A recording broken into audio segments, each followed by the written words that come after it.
Daar was eendag 'n vrou wat alleen gebly het. En elke oggend het sy op haar stoepie gaan sit met 'n klein stukkie brood in haar hand. En elke keer voordat sy dit geëet het, het sy hardop gesê, "Dankie Here vir u goedheid." Eendag stap haar buurman verby, iemand wat nie baie nice met haar was nie. En hy sê spottend, "Jy sê dit elke dag, maar kyk hoe min het jy. Hoekom hou jy aan dankie sê?" En sy kyk rustig op en sê vir hom, "Omdat ek weet wie vir my sorg."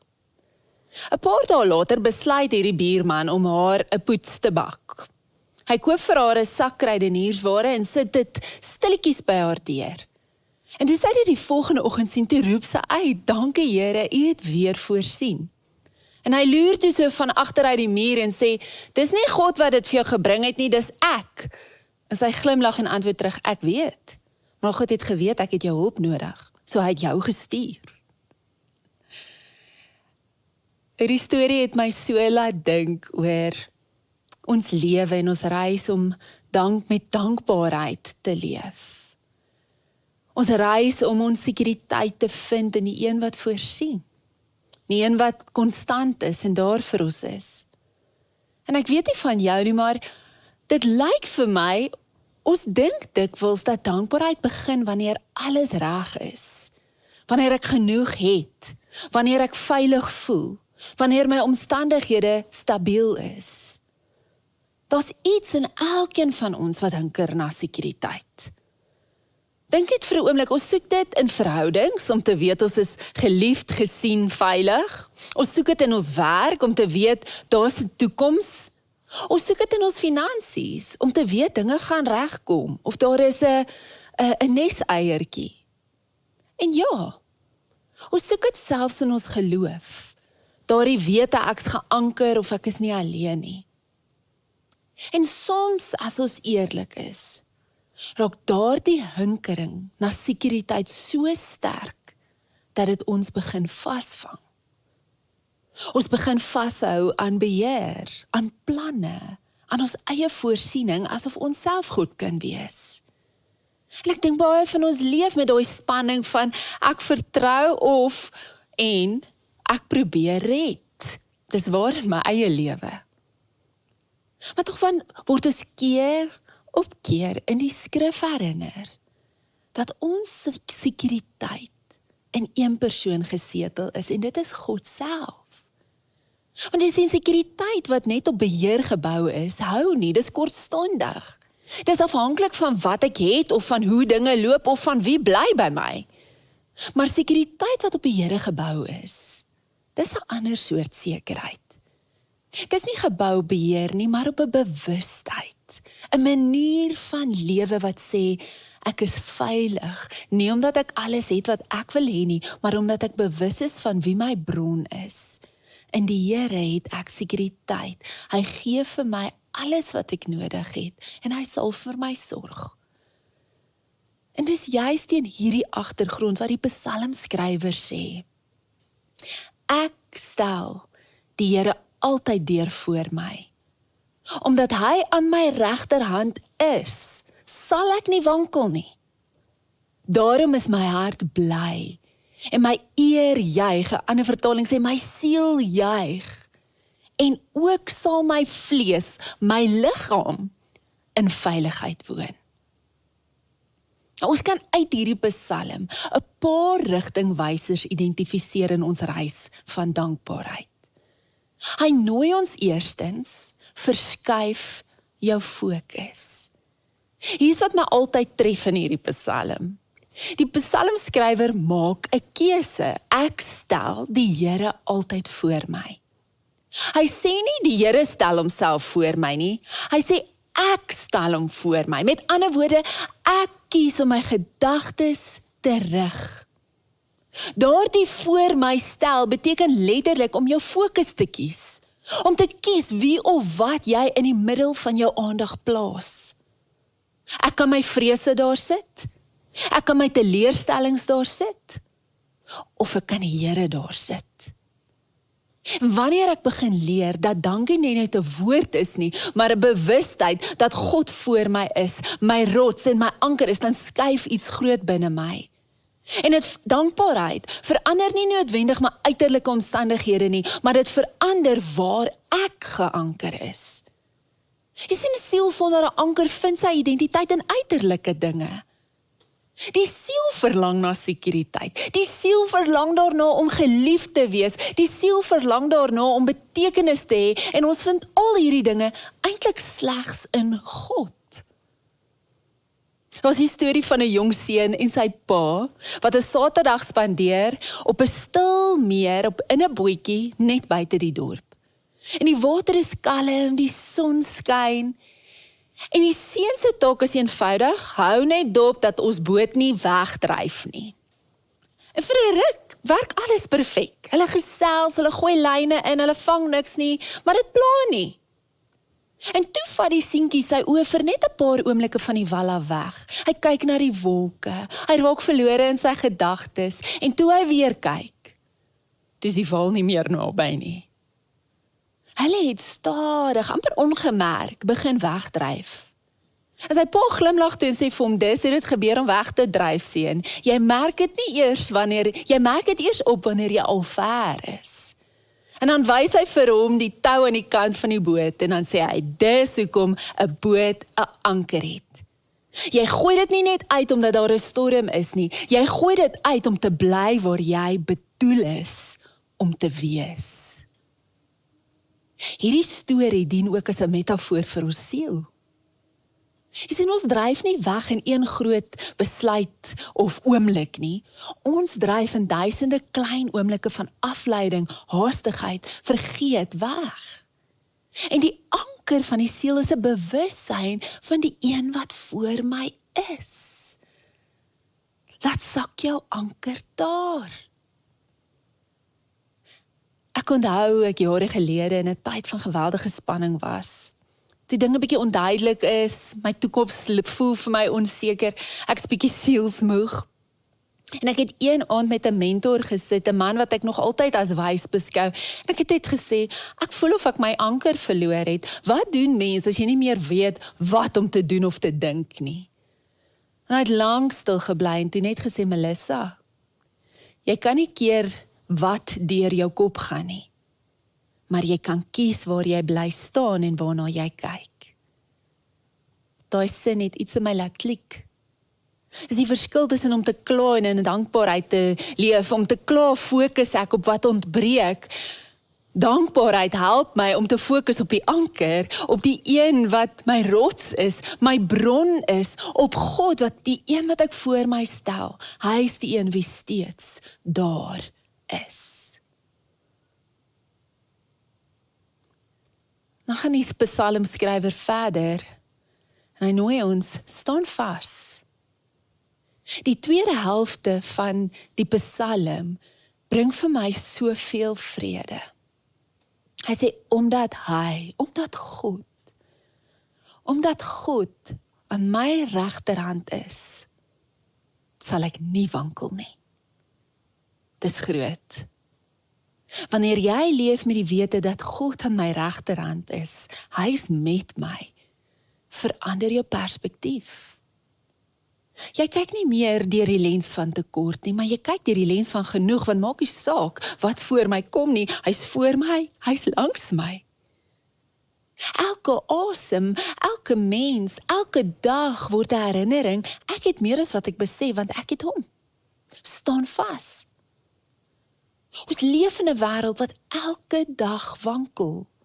Ekonomies, polities, emosioneel, ek hoef dit nie eers te sê nie, maar tog sê die psalmdigter, ek sal nie wankel nie.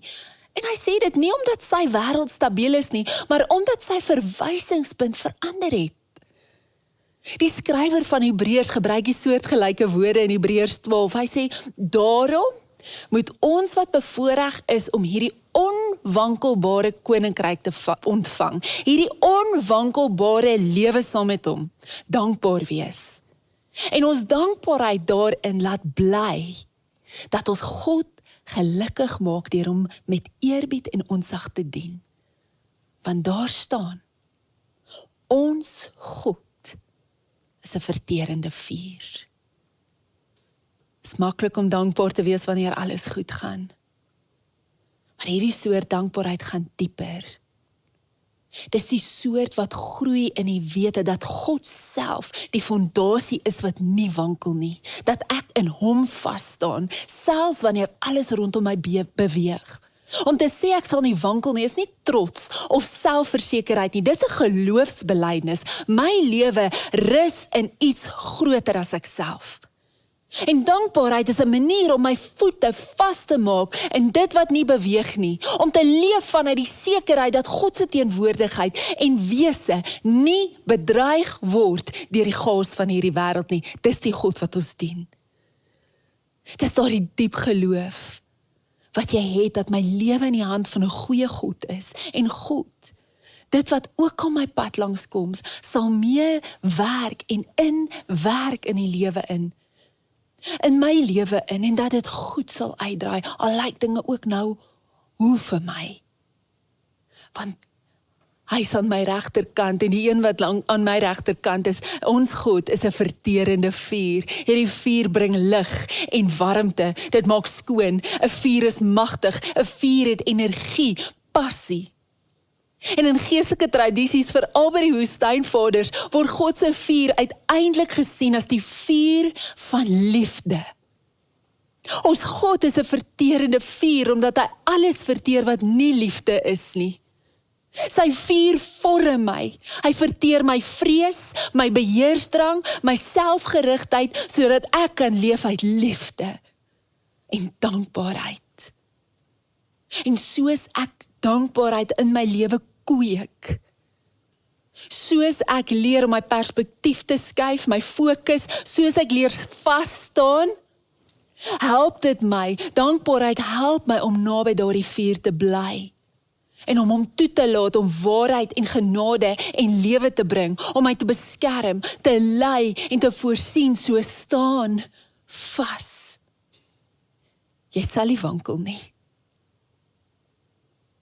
En dan sê die psalmdigter, bly in hom.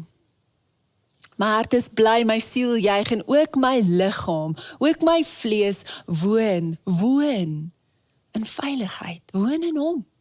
Hy is ons veiligheid. En dankbaarheid is 'n gewoonte wat gebou moet word.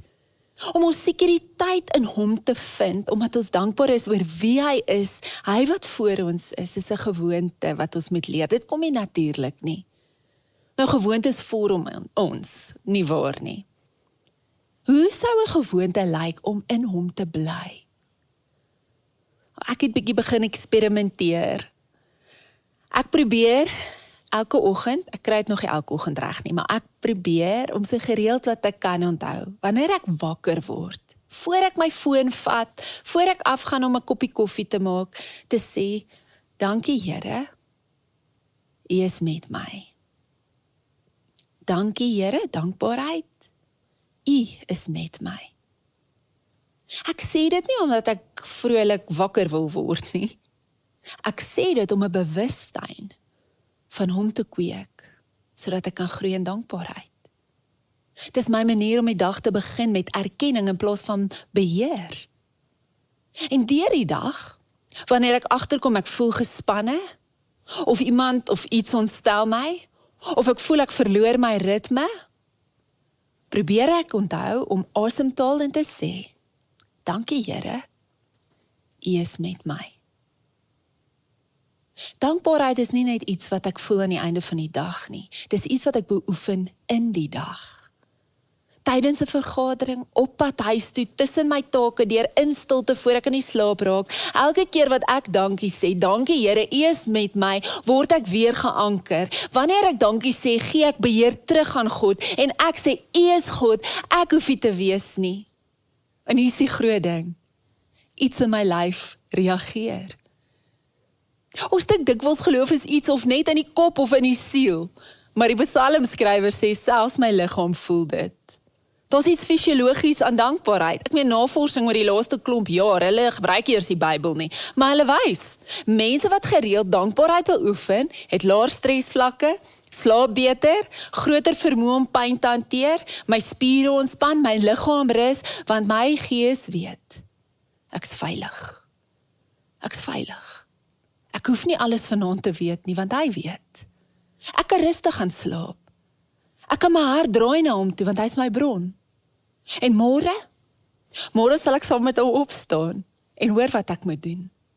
Maar vanaand kan ek net rus, want hy slaap en sluimer nie. En dis my sekuriteit. Bly in hom. So waar is jy vandag? Miskien is jy op 'n plek waar jy voel, my lewe is aan skerwe. Soos die grond onder jou uitgeskuif is. Jy probeer aanhou beweeg, aanhou glo, maar jy voel onvas, onstabiel, wankelrig. Daar's iets in jou wat sê, ek kan nie meer alles bymekaar hou nie. En dalk is dit presies die punt waar jy moet hoor. Jy hoef nie. Jy hoef nie alles bymekaar te hou nie. Want hy hou jou vas en hy hou alles bymekaar. Hy is jou bron, hy is die anker van jou siel. En wanneer alles anders dryf, jou gedagtes, jou emosies, jou planne, bly hy dieselfde. Miskien is jy vandag op 'n plek waar jy sê, ek het vergeet om my anker in hom te gooi. Ek het vergeet om hom voor my te stel. Ek het begin staat maak op my eie vermoëns, op mense, op omstandighede. Ek het al daai goed voor my gesit en nie hom nie, en ek voel hoe ek wegdryf. Dan is Jesus se uitnodiging eenvoudig. Kom sit weer. Ek is jou bron. Sê vir hom dankie. Here, dankie, U is my sekuriteit. Alles wat ek is, wat ek het, is van U, en U het my tot hier gebring. Die Here het jou al tot hier gebring, en weet jy wat? Hy sal saam met jou wees vorentoe ook. Want hy is te lief vir jou om jou te los. Jy sien, wanneer jy dankbaarheid kweek, wanneer jy so met hierdie bewustheid begin leef, kan jy rustig gaan slaap. Jy kan vanaand rustig gaan slaap. Hy hou jou vas selfs wanneer jy loslaat. Here, die gebed van ons hart, wat ons vra, is dat U vir ons die kuns van dankbaarheid sal leer. Om U raak te sien, om U voor ons te stel in elke dag by die huis, in ons werk, in ons gesinne, ons verhoudings, ons drome, ons planne, ons gesprekke. Dat ons leef met oë wat sien en hande wat ontvang en harte wat weet, U is hier. En Here, mag ons ook dan kan sê, U is aan my regterhand. Daarom sal ek nie wankel nie. My hart is bly en my siel juig, my liggaam rus in veiligheid. Want ek rus in U. In Jesus naam. Amen. Dankie dat jy weer ingeskakel het. As jy 'n gebedsversoek het, is jy so welkom om uit te reik. Daar is van ons spanlede, medewerkers wat vanoggend opgestaan het en voorberei het om saam met jou te bid. So die kontakbesonderhede is op jou skerm. Jy is welkom om ons te kontak. Ons staan jou graag by en bid en vertrou saam met jou. Dalk is jy op 'n plek waar jy wil begin gewoontes kweek in jou lewe saam met die Here, om te groei in hierdie bewustheid, in dankbaarheid, in 'n lewe met hom. Dan wil ek jou nooi na 'n geleentheid, en ons sal die volgende paar weke meer ook oor hierdie geleentheid deel, maar 'n jaar formasiereis, waarvoor jy kan registreer as 'n leergeleentheid, deel van ons formasie jou bediening. Kursusse en leergeleenthede wat ons toerus vir hierdie lewe waarna toe Jesus ons nooi. En as jy meer inligting wil bekom oor hierdie 1 jaar reis volgende jaar, kontak ons gerus en ons deel graag met jou die inligting. Hou ook ons webtuiste en sosiale media platforms dop vir meer inligting. Ontvang die seën van die Here. Die liefde van God ons Vader, die genade van Jesus Christus en die vrede en teenwoordigheid van sy Heilige Gees is en bly met jou. Amen.